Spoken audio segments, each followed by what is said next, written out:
All right, so imagine this. Imagine a rivalry. A rivalry so intense Oh, yeah. that it actually started before either team even played in the Super Bowl. Okay.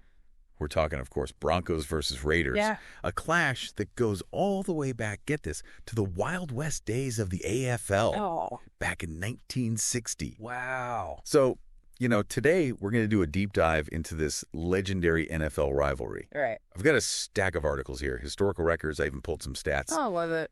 Just to kick things off, from the football database. We found out that these two teams have faced off over 130 times. Over 130. That's incredible. I mean, that's more than some countries have existed. That's wild. Yeah. So, to really kind of set the stage here, historically speaking, Yeah. both of these teams, right, they were charter members of the American Football League. Absolutely. So that makes this like a clash of the OGs. Yeah. I like that. The OGs. Yeah. Yeah. And I think that actually adds a really interesting wrinkle to this rivalry because it's not just about who wins on the field today. It's about legacy. It's about carrying the torch for those original AFL teams. There's a certain weight to it, I think. It's almost like a founding fathers kind of situation. You know what I mean? It's like carrying the mantle. It is. Exactly. Yeah. And, we've got to address the elephant in the room here. Oh, yeah. The Raiders, they're currently leading the all-time series. They are. 73-55. Uh-huh. With 2 ties. Get ties. Yeah. So, as a Broncos fan, I got to ask. Yeah. Does that make it tough to get excited about these games? Oh, that's a great question. Knowing that historically the Raiders have kind of dominated. You know what? You would think that. You would think it would be tough. But honestly, I think it makes it more exciting. Really? Yeah, I think for Broncos fans, every win against the Raiders feels like a huge victory. Yeah. It's that classic David versus Goliath story, right? Yeah. It's like that underdog mentality. Exactly. Every time they pull out a W, it's like they've slayed the giant. And I think that really adds to the intensity of the rivalry. That's a good point. And, it really does make every game unpredictable. For sure. You never know which team is going to come out on top. Absolutely. I mean, speaking of unpredictable, we've got to talk about that 1988 game. Oh, yeah. Everyone still talks about it. Right.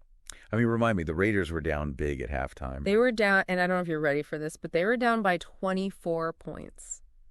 24 points. 24 at halftime. Oh, my God. And they came back, and you're not going to believe this, but they won the game in overtime. It's insane. In overtime. In overtime. Wow.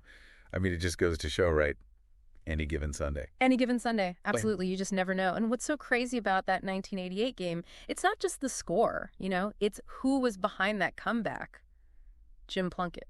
Yeah. This journeyman quarterback who'd had, sort of a rough go of it in the NFL. Bounced around a little bit. Exactly. And he finds redemption with the Raiders. I love those stories. Yeah. I mean, and he's the hero. He's the hero that day. So it's not just about the points. This game cemented his legacy. Yeah. In Raiders lore. And, I'm sure it gave Broncos fans nightmares for years. I bet it did. I mean, reading about that game, it really, it kind of makes me wonder, Yeah. Are these wild comebacks and these, underdog stories, you Yeah. know? Are these kind of what define this Broncos-Raiders rivalry? That's an interesting question. And I think it is a huge part of it. The unpredictability, the never say die attitude of both teams, that's what keeps fans on the edge of their seats.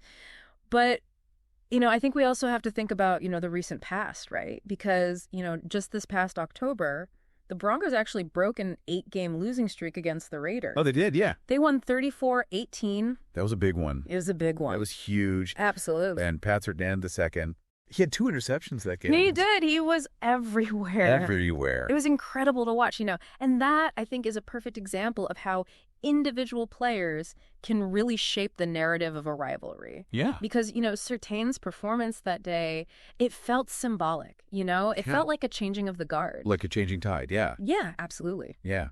And then not even a month later, just last week, I know. Broncos won again. They did. 24-16. Unbelievable. Rookie quarterback, Bo Nix, Yeah.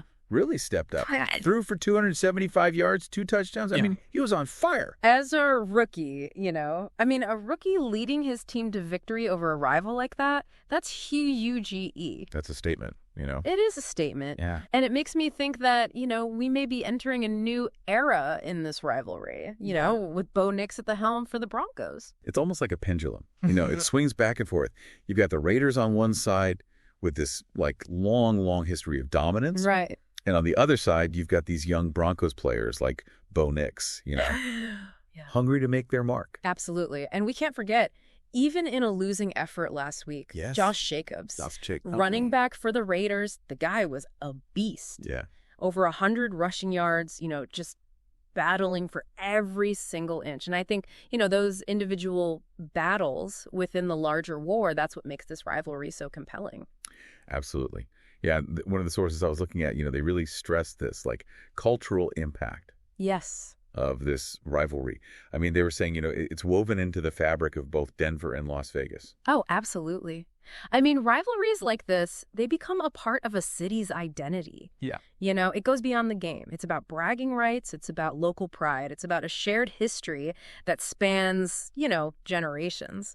I mean, they really do kind of take on this, like, folklore kind of status. They do. It becomes almost like a story, that's passed down. Yeah. It becomes bigger than the sport itself. It does. It really does. So, I mean, I guess the question is, what's next? Right. Can Bo Nix become, the Broncos' new hero against the Raiders? It's a good question. And, continue writing this epic saga. Only time will tell. I mean, that's what I love about this rivalry. It's just, it's always exciting. Yeah. The intensity, the momentum swings, you never know what's going to happen, Yeah. And then the legendary players who, grace that field. It's pure theater. Yeah, it really is. I mean, and for everyone listening, here's something I want you to think about. Yeah.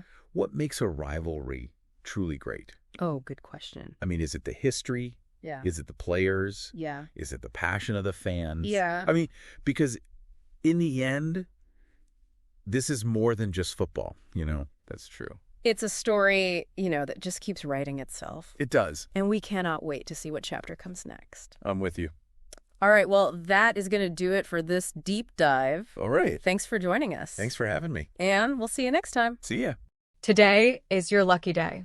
Today is the day that our $3 website works for you, paying you directly to your PayPal daily. Imagine $3 ongoing continuous payments to your PayPal account. Imagine falling asleep and waking up to $300 in your PayPal account. How would this make you feel? How could this help you? What bills could you pay? What kind of fun could you have? What does that retirement look like now?